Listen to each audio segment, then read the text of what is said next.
Giovanni Gallucci is coming up next. He produces award-winning social media campaigns, and he is a digital marketing strategist as well as a photographer and a videographer. He is the social media strategist and digital media producer for Topo Chico Mineral Water. Ladies and gentlemen, please give a warm welcome. Thank you very much. Appreciate it. I feel like I'm the lady on Hee Haw that has the price tag on her head, bringing all my stuff out here. We'll talk about those in a little bit. I'm happy that I've got the spot right after lunch, because any of y'all that were going to take a power nap, hopefully y'all have done that. Let me figure out how to work the clicker here. Are we flipped over? I'm pressing buttons. I swear I'm technically savvy. Looking. We'll wait. We'll talk a little bit. So Topo Chico Mineral Water. When y'all see something behind me, let me know. Topo Chico Mineral Water is a water from Monterrey, Mexico. It comes out of a spring like most mineral waters do. It's sparkling spring water. Founded in 1895, so this is not a startup. It's not a new company at all. But they grew their brand just pretty much in northern Mexico up until about the mid-1980s. In 1980, they moved into greater Mexico, kind of worked out all the logistics of delivering the product to the entire country. And then in 1987, they moved up into the United States only to Spanish-speaking markets. So they moved into South Texas, they moved into Southern California, so Los Angeles, and they kind of leapfrogged and went up into Chicago because there's a lot of Hispanic markets up in that area. What they did during that time is they really grew their marketing and their branding in the United States based upon traditional marketing methods. So lots of point-of-sale type of stuff. You'd go into a grocery store, there's huge, signs of Topo Chico. They would do classic kind of beverage marketing where in the neighborhoods where they were strong, they buy off a lot of shelf space. And so you'd walk into, say, a Fiesta Mart, and they own like 4 rows of like half of the beverage aisle, kind of classic what Pepsi and Coca-Cola does. When they decided in 2013, a couple of years ago, to move into the Anglo market in the United States, they wanted to take a completely different approach. So they found me I was doing social media for a music documentary TV show down in Dallas, and they found me in the credits of that TV show. And they didn't know I was in Dallas. They're American or U.S. Corporate offices based in Dallas. So I got an email from them. It was just kind of serendipity that we were both in Dallas, so I went down and talked to them. And when I first walked into their corporate office, we did the niceties and the greeting and everything. Jose Carrillo, who was the marketing manager for North America for this individual brand, kind of introduced me to the folks in the room, and then I kind of sit down, and typically what I want to do with a new client is say, what can I do for you? You called me in here. Jose's overarching kind of goal, he said, what I want you to do for us, Giovanni, is we need you to convince white people that not only is it okay, but it's fashionable to drink the water from Mexico. And for me, that was a relief for me, right? Because it showed a level of understanding of potentially some of the hurdles they were going to get over. Hey, look, there's something behind me. Thank you. Showed me some of the hurdles that they were aware of coming into an English-speaking, maybe folks that weren't really familiar with their brand that they were going to have to go through. So with that being the case, we kind of sat down, and I will tell you right off the bat that working with these guys, they are a unique client in that in a lot of ways they get it. They've got budget. It's a 120-year-old company. They know what they're doing. They've been marketing their brand for a long time. And one of the nicest things about them is they really understand if they're going to conquer a country the size of the United States, they understand the long game. And typically in social media, whether you are someone who's a specialist, whether you're a contractor or you're working within an agency or a larger group, the expectation is we want something to happen right now. And people throw buzzwords at you that are completely unrealistic or ridiculous. The expectations are ridiculous. So for these guys, it's really nice to know that they want to play the long game. couple of things up, and I'll tell you guys right now that I'm kind of going to speak off the top of my head based upon what's on the slide behind me, so I'm not every time going to read everything off the slide here. Number one here, developing a lifestyle brand. When he sat down and said, this is what I want you to do, we're not going to sell water, we need to show people this is fashionable to do this. This is a signal to me that what we're doing here is we're not selling water because someone's thirsty. We're developing a brand that we want people to want to be a part of what we're doing. That's really hard and it's really easy in a lot of ways. As far as playing the long game, they told me right off the bat, and this is something that's interesting about them. They, for the most part, were traditional product marketers. They weren't tech savvy. They certainly weren't social savvy. However, they came to me and said, we want to focus on one social network at a time within one industry. We're going to give you the time to figure out what you're doing, and then we'll blow it up and build it out later. Today we're talking about Instagram. However, the first one we attacked, the first year I worked with them, was Facebook. The basic goal was to get 10,000 followers within X amount of time. We got to 10,000 followers or likes within about 2 months ahead of time. I would have recommended them go in a different direction just because with Facebook, and we'll talk about this in a little bit, with Facebook, we'll talk about that when I get to the slide. A couple of other things that were really important in what we're doing. They didn't want to market conspicuously the way other brands would be. So while we've got a budget, we would go and sponsor Lollapalooza or Austin City Music Festival. However, we don't want to pay for our signage to be up on the front stage. So no conspicuous marketing, and we want to create demand through scarcity. So hey, come and market our product. We don't want you to advertise, and we want to make it hard for people to get. Thanks. Okay, so this is what we're going after. For fans, I've got two basic audiences. Fans, I want to build a rabid, highly engaged network, trying not to say viral as infrequently as I can. Want to focus on one social media site, and this is number 3 is from them. We don't care about the number of fans initially. We care about people talking about us. Now, at some point in time when you're doing this, you've got to get to a large enough number to make the second thing happen, right? So the number of fans does matter. However, these guys didn't come to me and say, here's a budget, I want 100,000 fans. We settled on 10,000 was basically our base point. So throughout everything we're going to do over the next 4 or 5 years with these guys, their level set is about 10,000 is what feels right to us, because at the end of the day, this is an unknown brand in a world full of Smart Water and Fuji and Perrier and Evian. They're nobody. They're a huge company in Mexico. They're nobody here. So their expectations, again, are realistic. And the marketer and me, I want to collect email addresses because there's still no bigger bang for your buck than email for everything that we've gone through. The industry that we focused on was the music industry.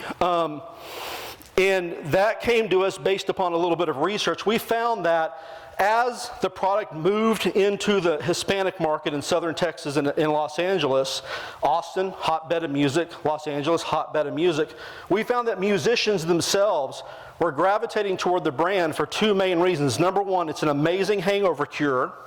And number 2, when people are drinking liquor, especially if they like to drink beer, Topo Chico has got enough kick to it that it feels on the palate like a beer, but it's water.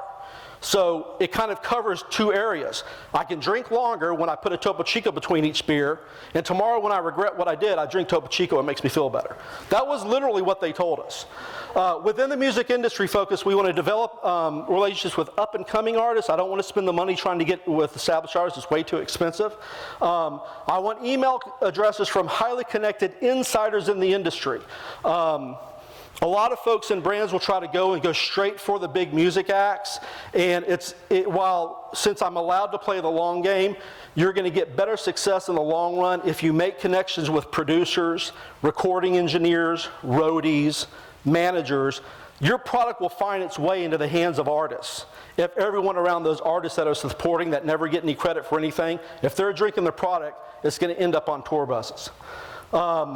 And we want to make sure that the brand itself is something that artists want to be associated with. That they get the impression that being associated with this brand lifts up their brand.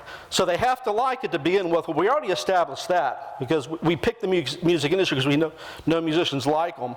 But from a professional standpoint, we have to build a brand that makes them look better whenever they're seen with it on Instagram. So Instagram being the new Facebook. So the company, for political reasons, because social media to them was Facebook, wanted us to build on Facebook first. We did that, kind of pushed it aside, said, okay, Facebook's done now, what can we do? A lot of the reason why we go after Instagram next is not because I have a personal opinion that Instagram is cool and hip. We look at stats, right? And I'm going to try not to get into too many stats with this presentation because it is after lunch. But real simply, we went back and pretty much any statistical analysis that you look at trends. And for me, whenever I'm doing marketing, I don't like to get too deep into the stats. For me, everything is about trending. I don't care if I've got a client with 10,000 fans or 500,000 fans. The direction that hockey stick is going in is everything to me. So after we took care of Facebook and I went to them and said, yay, less people are using Facebook. They do own the market. There's no question that they own social media. But the future doesn't look terribly good for young people who are music lovers right now. So where is that at? When we were making our decision, Twitter was going up a little bit, but then the next year they started to dip a little bit. Instagram's growth in the age groups that we're looking at, which typically, if I'm looking for a long game from 18 to 35 years old, that's the group that I want to get access to for this brand. I want to make this brand cool, right? And I want to make it in music. When we look at where the growth is in these areas within that age group, Facebook is like number 7 or 8 down here. The areas that we need to be involved with is Instagram, Tumblr, Vine, Snapchat. When we started this, Instagram was large enough for it to make sense to us to hop into. Next year, we will be focusing on Vine and Snapchat. It's just there's not enough critical mass there when we started this for us to start with Snapchat or Vine previously. And the growth for Instagram looks great. Now, at the end of the day, Facebook doesn't care. Facebook owns Instagram, right? But they should care to some extent because while we've got to be careful as marketers not to ruin the platform the way we've ruined a lot of other platforms, at the same time, Facebook needs us to be able to use this to get consumers to find value in not only the content that's on the platform, but purchasing stuff as well. So, we kind of know that visual content drives traffic. I'm going to click through a couple of slides because you guys can look at these later. And I want to make sure I don't go over time too much. This is something that's really, really important to kind of realize. Again, when I'm looking at trends and I'm thinking about what kind of content we're going to get involved with, Instagram made sense mainly because it was a light lift. The entire marketing team we have to conquer the United States is me and Jose Carrillo. It's 2 people. Now we have in Los Angeles, we have in Houston and Chicago field teams that we work with that are employees of Topo Chico. And then we've got one person that bounces between San Antonio and Austin. That's it. For strategy and execution, it's Jose and me. So we have to look at when I'm producing content and marketing this brand to people, what can I do right now by myself? And now we've got budget, but the budget we have is for sponsorships and putting us into the right places where we want to be. Video is where we're going to be and where we want to be, but as far as looking at what people trust online, these numbers are ridiculous. Who do you trust most? YouTubers, 42% of people will trust something they see on YouTube, where only 3% will trust something they see in a magazine. That is insane. 14% on TV and 2% on the radio. That is ridiculous, but it's where we're at today. Purchasing products. If you see content that's got a photo or video on it, you will be more likely to look more into that content or to that product. 47% of the people said yes. 37% said they wouldn't notice. Would they purchase a product? And we're talking about text, so a tweet or a blog post, or a tweet with a picture. 52% are more likely to make a purchase if your tweet and a link has a picture than if not. So we spend most of our energy at Topo Chico on photo and video content. Now, We don't have all the answers. I've been in social media marketing and just kind of general marketing for a while, but anytime we get involved with a new client, I still kind of have to figure out what I'm doing as I go along. I'm going to show you guys 2 videos really quickly and talk to you about something that's really interesting. These are 2 pieces of content for Instagram, so they're 15-second videos produced after an event 2 weeks ago, a fashion show in Alabama for a designer named Billy Reed. We sponsored the event. This really encompasses kind of what we're trying to do and where we're trying to be with Topo Chico. I'll show you this video and one more, and then we'll talk about them for a second.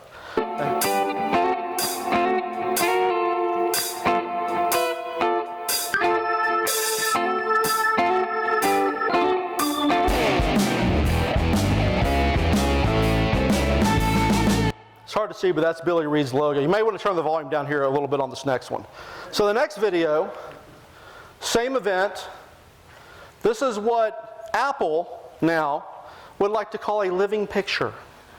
It's a this is a 15-second video.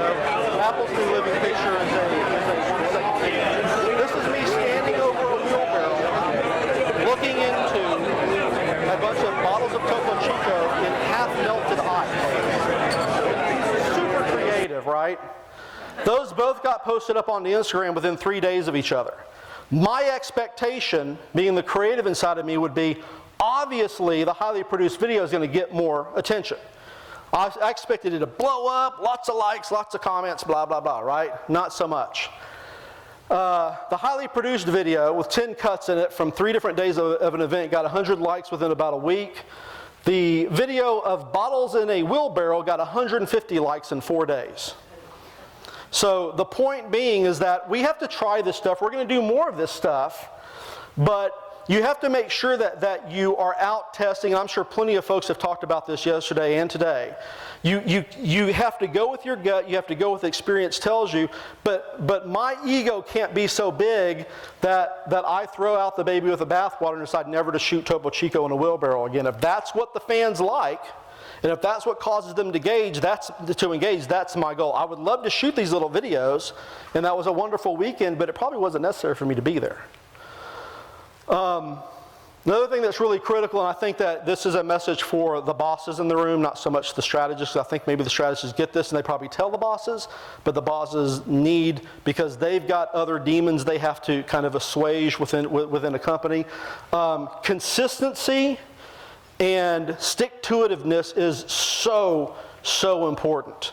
And again, I've been blessed with a client that allows me the room to do this, but for the first half of this campaign, we decided what our limits were as far as manpower were to get done what we could get done. But you will see that if you look throughout 2015, you will see that we're posting a little bit more content, but not much from the beginning. We changed the type of content we post. If you look at the first, from May 2013 up to the end of 2014, I was averaging about 20 likes per post. I mean, my 14-year-old daughter gets more than that, right? And she's like sitting on her bed making stupid faces in her phone. But for a year and a half, that's where we were at. And the client kind of said, you know what, it's not where we want it to be, but we need to keep testing, keep at it, keep swimming, like Dory said. Today I'll post I can post a cat in a box and I'll get 250 likes.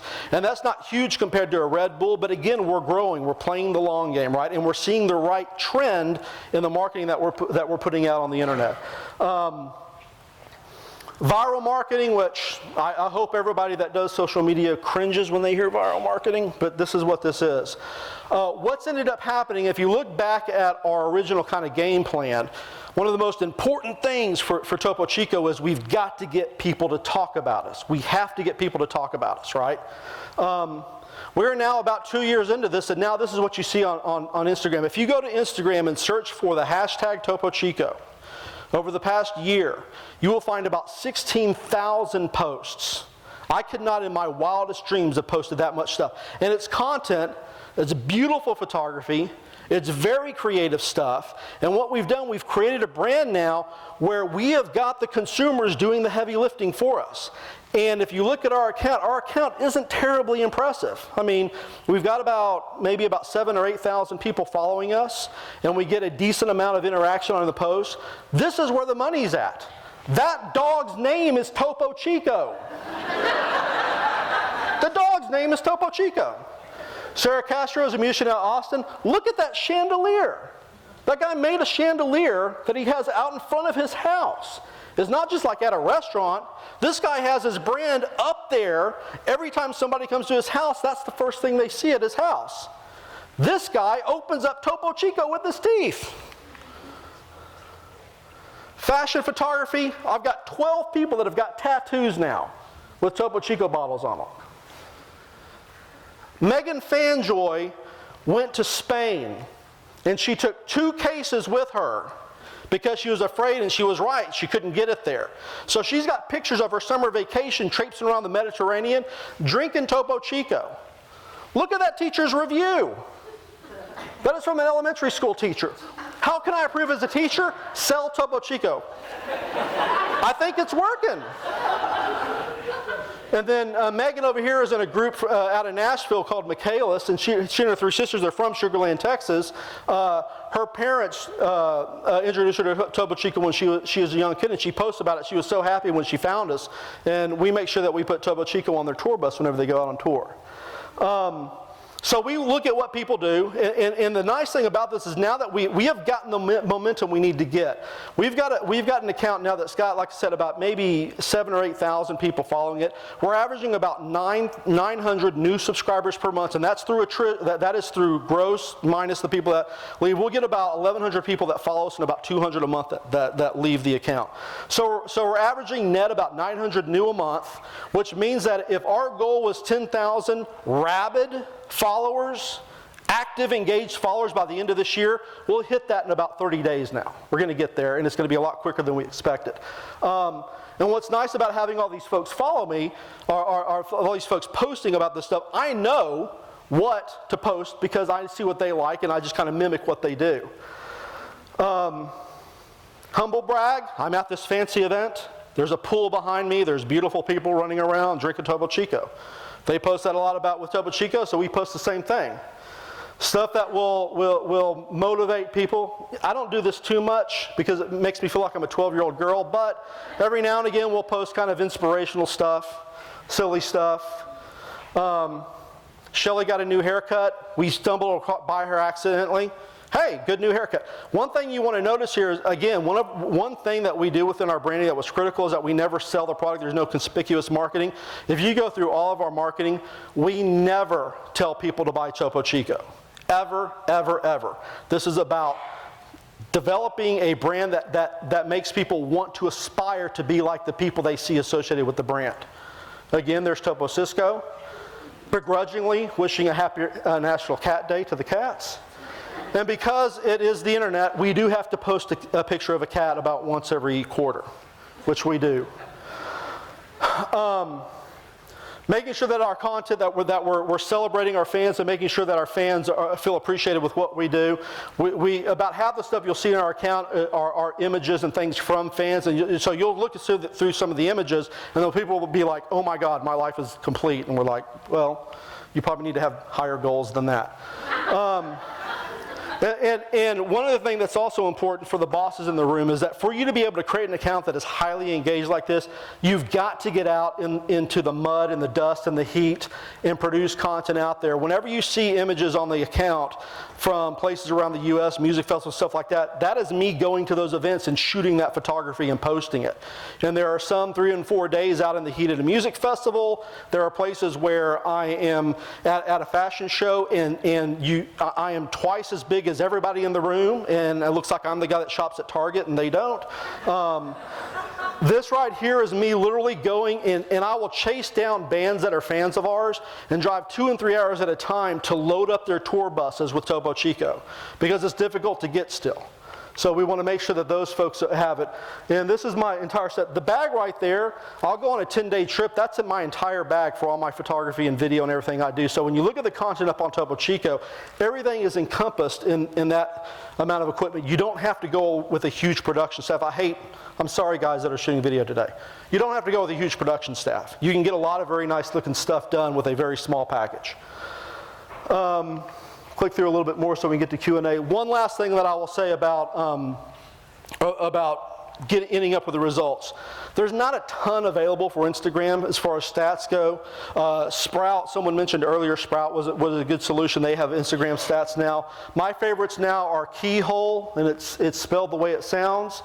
Gives you a lot of user information as well. I also still use Iconosquare, which was kind of the first one that we put out there. Some quick results here. After 2 years of doing this, that first bullet point I didn't word correctly.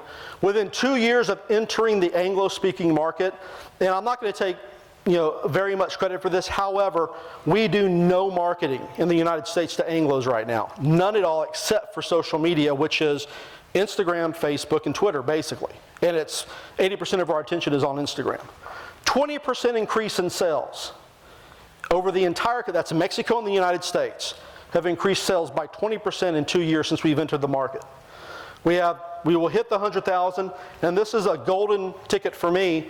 We will have 11,000 emails that have been pulled directly from Instagram that I can measure because we use vanity URLs. 11,000 emails from rabid fans that we will start marketing to next year. Next year, we'll move into fashion, film, food, and fitness, start email marketing, start heavily developing video content, and then move into Snapchat, Vine, Tumblr, and YouTube. And I'm done. 25 minutes. That wasn't terrible. So this is what we're going to do. I'm supposed to stand away from you so we don't feedback because we're both incredibly magnetic. Right, yes, we wouldn't want This is what we're going to do. You may have a couple of questions. Whoever has a question in the audience will get a frosty Topo Chico. So, Thirsty, anyone? yes? Are you able to edit if anybody puts any negative photos? Ask the question again. Are you able to delete your any? Please come up here and enjoy a frosty Topo Chico on me. Am I able to edit, Or delete? on your account? Technically, we have the ability to. Thank you. You're welcome. I've never had it. Oh, it's delicious. Can we? We can technically. I never have. If something was completely obscene, we would. The biggest issues that we have that are potential issues with that is we have had issues where people get the product and it has kind of a rust flavor to it because it's been sitting in a warehouse too long. And we immediately go straight to them and say, please contact me online, and we ship them a free case of product, even if it's one bottle. The challenge we have with developing or deploying the product and looking at stats and sales in the U.S. is because we have a contract with Coca-Cola, who owns the market in the U.S., we ship to El Paso, Texas, and we completely lose sight of the product at that point. We have no idea where we're strong at. And part of what we're going to do next year is I'm developing a interactive map where when people go and put a pin on the map to say I bought a Topo Chico at this place, they will be entered into a contest to win a year's supply of Topo Chico. Very good. It is delicious, is it not? Don't encourage him. Look at this. I'll bet you that no speaker has had this many hands up at one time. You're right. You're right. Food does it every time. You get to ask them. Will you take a picture with me so I can pass I would love to have you take a picture with me. Here, have a delicious Topo Chico. I've only got one left, though. A question in the back while we do that. Carrie. You said that, Hang on, we're taking a selfie. It's kind of a Oh, I'm sorry. I'm sorry. They're busy. Oh, this is embarrassing. I'm like, should I photobomb them? You hold it. Well, I ruined it, didn't I? Come here, Englishman. Get the Englishman. Here we go. Englishman in the back. Ready? Smiles. There we go. What is happening in this? I was taking a few because I Oh, didn't know okay. how you wanted to Right. You're an expert. She had it at set that. on beauty face, but it broke. Yeah. So. Okay, what was the next, and who was the next question? Carrie at the back. Carrie. Carrie? Carrie. Well, hello, Carrie. Come up here and have a Topo Chico on me. you said that consistency is more important than frequency. Yes. Can you explain the difference between those two things and why? So that's akin to the question that the gentleman asked on the PPC. Oh, it's right. It's calling your name. Look, drink me. So that's akin to the reasonable question in the previous discussion with how much of my marketing should be devoted to X minus whatever. And the answer was great. It depends, you know. And so for Topo Chico and for any brand really, the consistency that you set up and the expectation you set with your consumers or with your viewers or whatever, whether you're posting once a week or once a day, we average about 3 posts per day on Instagram. It's much more important for people to see you there when they expect you to be there, whether you define that time or whether they define that time, that you're there when they expect you to be there, than having huge peaks and then a middle manager goes, well, it's not working, stop. And then you stop that and you move on to something else. And then 3 weeks later someone goes, why aren't we doing Instagram anymore? So everybody gets all crazy and does Instagram. You have these huge peaks in activity and it kind of drives people nuts. I will say that to the consistency point for us, anyway, so to the consistency point, I was like, how did I miss that? To the consistency point, for us, we simply would look at what was the first? Keyhole, which is about $120 a month, and it measures Twitter, Facebook, and Instagram together.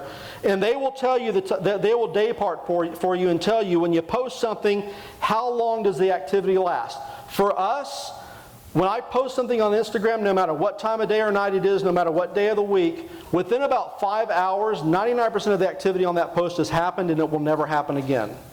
So that makes me say we're going to post about 3 times a day. That makes good. I get some sleep at the same time. So for you, you might have a different way to figure out how that makes sense to you. I would highly encourage you, just like we decide what content to post based upon what our fans are already posting, we mimic that. Look at your analytics, and none of this stuff is hard if you let your users tell you what they want. You just do what they tell you to do. And the rest of it will end up coming, and you'll get great success with that. So. This is brilliant, by the way. Thank you. I really enjoyed And that's this. important coming from a guy with an English accent. Right. I'm like 90% accent and 10% how many personality. freebies, how many advances in life do you get here in the States with that accent? I mean, you sound sexy. You should see my wife. Thank you. That's very, very nice. I'm feeling that magnetism now. Yeah, that's what we're going to feedback. Okay, so. No, there's a saying about Englishmen, which is, if you think that all Englishmen are debonair, then you should marry one. Yes. And you'll soon find out differently. Okay, well, that wouldn't work for me. So. These guys are finding out, right? Okay. I'm actually kind of... So anyway, enough about me. Thank you. That was wonderful. Much. Giovanni. Thank you very much. I appreciate it. I have to run back to Dallas almost immediately. My contact information is there. If y'all want the deck, I'm just going to talk as I back off. If you want the deck, email me, or I'm sure the conference will give it to y'all. Thank you very much.